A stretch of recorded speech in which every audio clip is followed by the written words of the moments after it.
ঠাকুমা বলতেন, দাদা খুব বেশি তো আর বাঁচব না, এখন তাই সাধ্যমতো আলগা দিয়ে থাকি।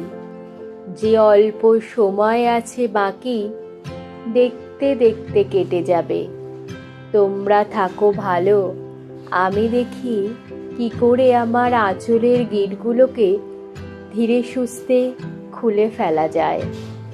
যখনই বলতেন, বড় নম্র এক আলো ভেসে উঠত শান্ত দুটি অনচ্ছ চক্ষুর জানলায়।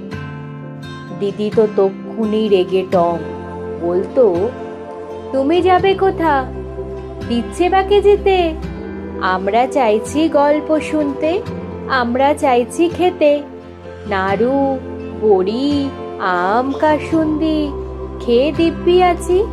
বুঝলে তো ঠাকুমা, তুমি বাজে কথা বাদ দিয়ে বরং গল্প বলো, কিংবা সেই বিখ্যাত লাউয়ের ঘন্ট রাঁধো, মুগ ডাল ছড়িয়ে, আমরা চারটি খেয়ে বাঁচি। মোট কথা, গিঁটগুলি তুমি শক্ত করে বাঁধো।